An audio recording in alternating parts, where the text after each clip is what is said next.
All right, so good morning, class. Today we will be discussing about the module 13, which is the public communication. So that's also the a lesson that we have to understand what is communicating in public is all about, right?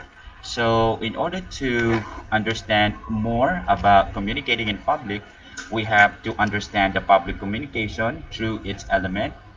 We also need to identify the type of speeches according to purpose and distinguish the different modes of speech delivery. So, according to Aristotle, excellence is never an accident. It is always the result of high intention, sincere effort, and intelligent execution. It represents the wise choice of any alternative's choice, not chance, determines your destiny. So it's up to you how you're going to interpret this quotation.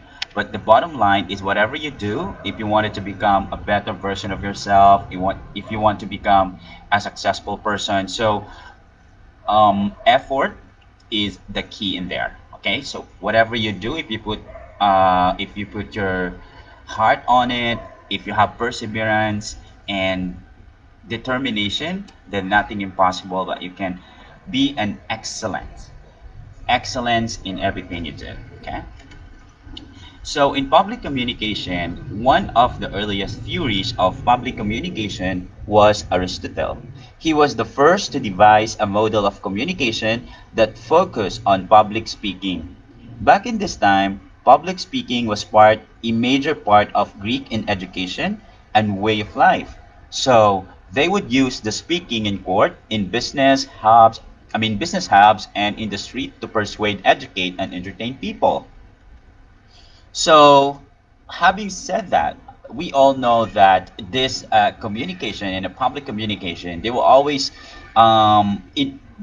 use it in communicating in either business hubs, court, streets, for some reason, for the purpose to persuade, to educate, and of course to entertain people. And even up to this day, this kind of communication purpose are still existing, correct? So the first model of communication by Aristotle is seen as linear. So it follows a direct path of communication from the speaker crafting the message to the audience who is receiving the message. So the model emphasizes the three main elements of public communication that define its nature.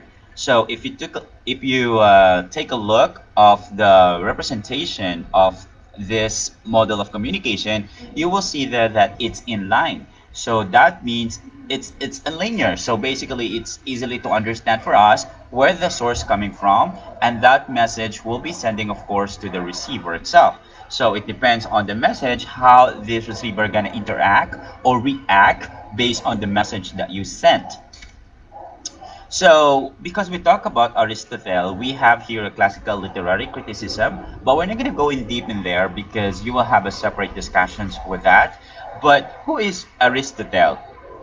Aristotle was an ancient Greek philosopher and scientist who is still considered one of the greatest thinkers in politics, psychology, and ethics. So, when Aristotle turned 17, he actually enrolled in Plato's Academy, and 338 years he began tutoring Alexander the Great.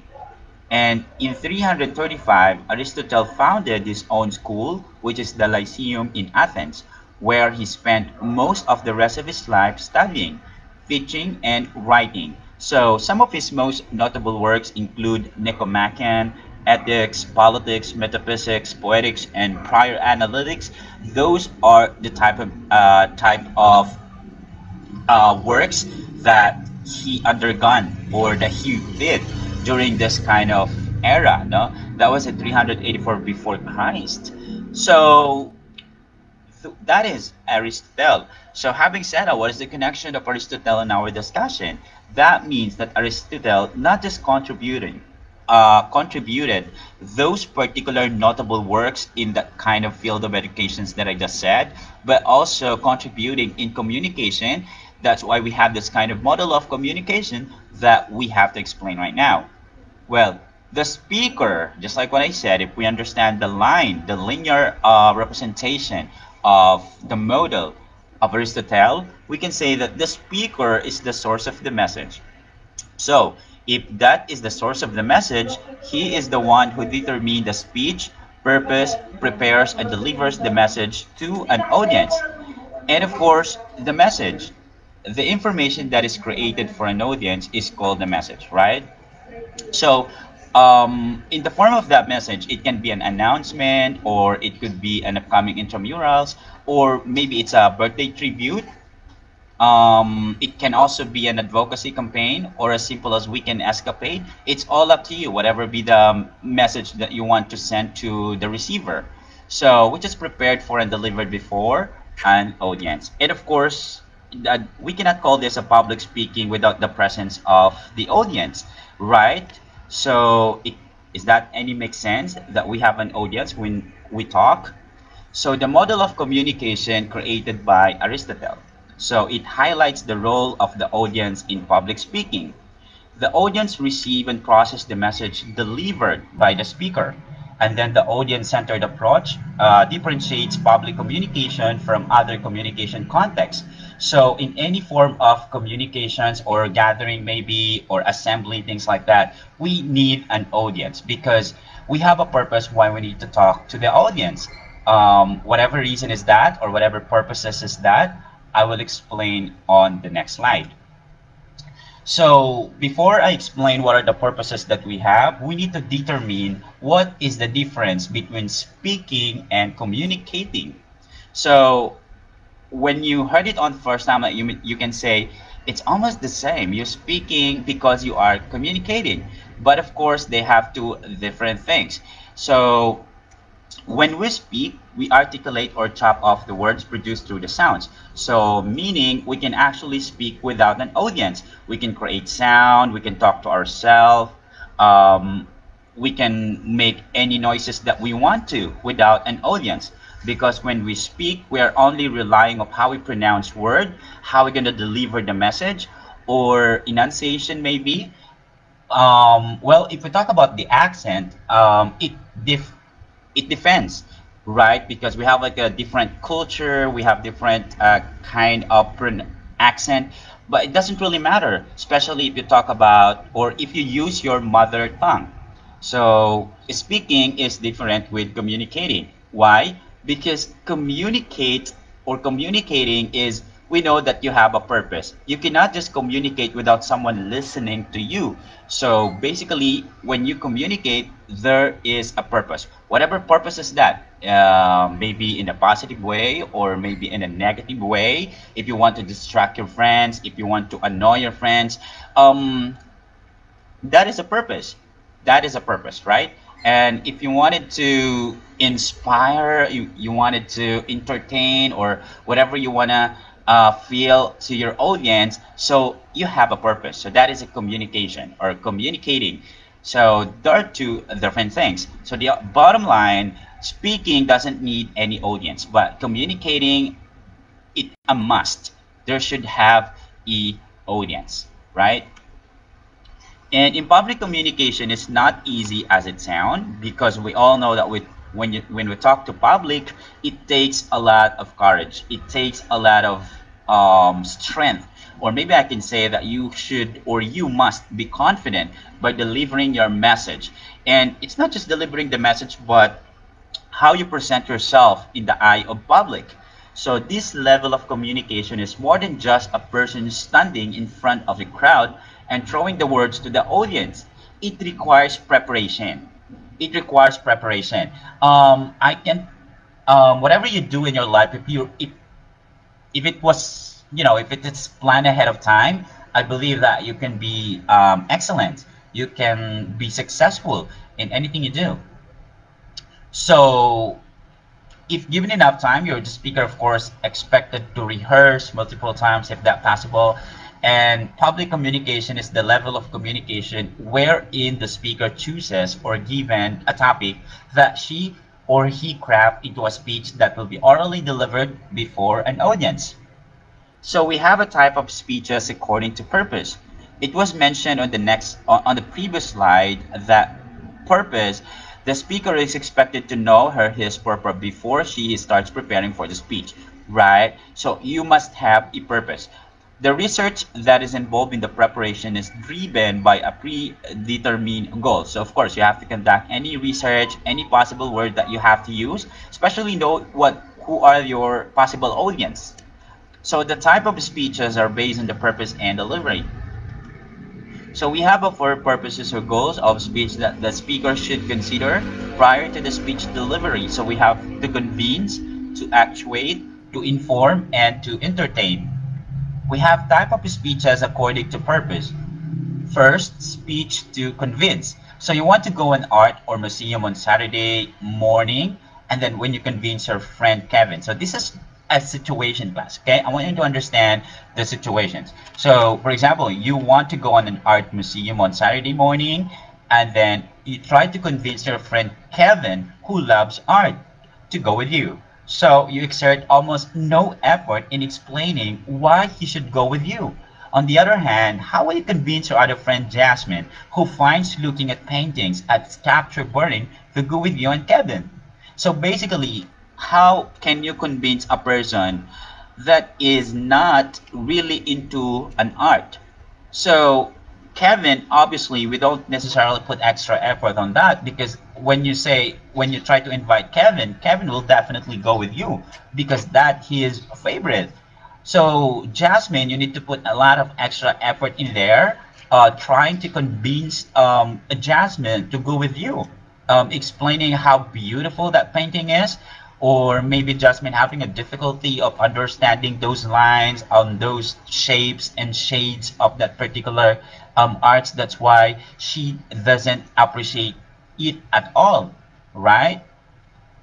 So as you can see from the situations presented, convincing has been a part of our daily communicative strategies. You'll never know, class, that you are actually using it every day. Like for instance, if you try to message your teacher because you wanted to have at least a extra time or maybe an extra deadlines time for what I'm trying to say here is you're asking a favor to have an extra time for deadlines maybe, or you cannot go online because of internet connection, so things like that.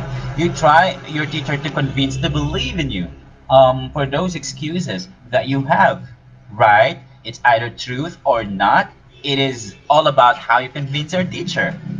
So from waking up in the morning and convincing yourself to choose whatever food you want to eat, convincing your dad to increase your weekly allowance, like in interpersonal aspect, and convincing your schoolmates that you deserve their votes to be the next president of the study advisory council. So it's all your choice. So your skill is crafting your ideas to sound persuasive is the key to achieve your goal. So speech to convince bring this persuasive skill into perspective. So you are actually using this speech to convince, just like what I said, when you ask permission or when you ask a favor to your teacher to have at least the allowance for the submission, or any reasons that you may encounter along the way when you do online classes and you try to convince your teacher that you have no internet connection at all, regardless if you're telling the truth or not. It's all about how you convince your teacher. So speech to convince aims to influence the minds of your audience through arguments that might change their beliefs, core values, or attitudes towards something. So this is somehow a little bit difficult because when you try to convince someone who doesn't like to eat Jollibee, for instance, like Jollibee foods, or any fast food, how are you going to convince that person that eating Jollibee it's somehow gives you a happiness that you haven't experienced yet? So things like that. It's kind of challenge, right?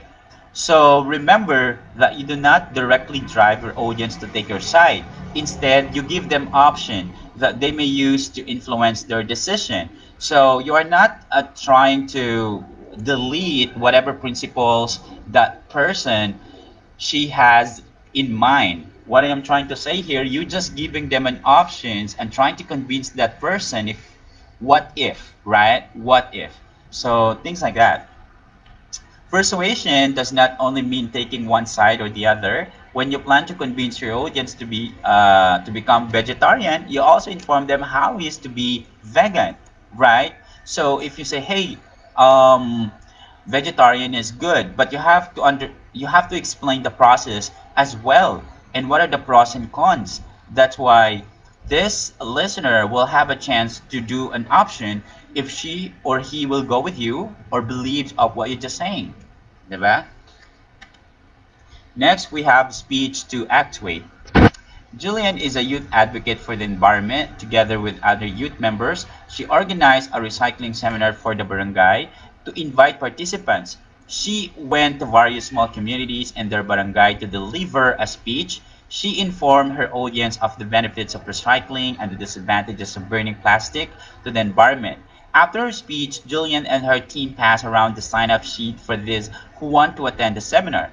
Most of the citizens in their barangay signed up and attended the seminar, hence she was able to successfully actuate her audience. So when we say speech to actuate, this is somehow you have to influence your audience. You have to inspire them. You have to motivate them to do something that they never had done before, or you may try to encourage them. So things like that. So if you think a look this example here, like a Julian is a youth advocate for the environment, she is trying to explain to you the importance of taking care of our environment. And thus, it's up to you if you believe Julian. And if Julian is best to actuate, then she might probably influence you and be part of the advocate as well, or be participative in any activities that she will be implemented soon. Tama? So she informed her audience of the benefits of recycling and disadvantages of burning plastic to the environment. Having said that, you will have now an option. What are the possible consequences of doing that? So opportunity of listening this kind of advocacy will help you out to have an option, right? So after her speech, Julian and her team passed around the sign-up sheet for this. She want to attend a seminar. And if there's a lot of people who put their names in on the list, then they were probably successful to have this kind of speech to actuate. To actuate. And definitely there's a lot of scenario that we can put in here, but that's actually the best example. So speech to actuate and speech to convince are closely related to each other because when you try to influence other, you have to convince them, correct? So the purpose of speech to actuate is to move the audience to action. So if you try to convince them, they'll just agree with you. But when you try to influence them for some reason, this person will have their own decision to do a movement, like to be part of your movements. Diba? So the success of your speech in this context is dependent on the number of people who participate in your proposed action. So in the example given above, the sign-up sheet validated the effectiveness of Julian's speech. So, unlike in speech to convince, the response to persuasion is practically noticed by the speaker right after the speech. And also research, right? In a research aspect, well, I'm not saying that this communication is a form of person to convince them, but when we say research, this is somehow kind of uh, test to yourself if you are effective speaker, having high votes or having a lot of persons participating in your advocacy as well. So that's the research that I want to explain with you. That along the way, when you do a survey of how many people participating in this kind of advocacy, will help you out to understand that you are you are good. You have a kind of convincing power, and you know how to influence and actuate your audience. Next is a speech to inform. In-line advocates for the welfare of indigenous people in the Philippines. Being the president of the organization, she invited the chieftain of some indigenous group in Luzon, Visayas, and Mindanao. Representatives of their respective groups, the chieftains talk about their history, culture, and survival. So after the event, the audience members were enlightened about the contribution of the indigenous groups to the richness and diversity of Filipino culture. So easily from the title itself. We all know speech to inform. It's somehow you're gonna give an information, important information to your audience, whatever they wanted to know at that certain point. And you need to inform them for some reason, not just for the current one, but maybe it's a prerequisite that they should know this kind of information because it's necessary. So, for example, like a typhoon, like in the newscast, um, whatever you see on news. So those are the possible information that is timely and relevant, right? So it's a must that we have to know the current situation of our country or maybe outside of the country itself. So what else? To inform is to give you a plan ahead of time. So I think that's the advantages of the information because when you inform, you can plan ahead of time. So, speech to inform aims to orient the audience about certain topics which are pressing in given context. So, it's an orientation. You know, when you go to, for example, first day of the class and you wanted to enroll in this university, so they have a parent and teacher orientation because they wanted it to orient or they wanted to inform you what are the relevant things or what are the important details that you must know before entering their facilities or before entering their universities. So yan. So unlike speech to convince and actuate, the goal of the speaker is to present facts, description, definition, and perspective to the audience. The audience learn about the history, cultures, and mode of survival of the various indigenous group in the Philippines. So having said that, we understand where we're coming from. Like we understand how this indigenous people live in a daily basis, right? So that's for our lesson for today. So I hope you'll learn something from this, and the continuation for that will be posted soon on your Google Classroom. So bye for now. Thank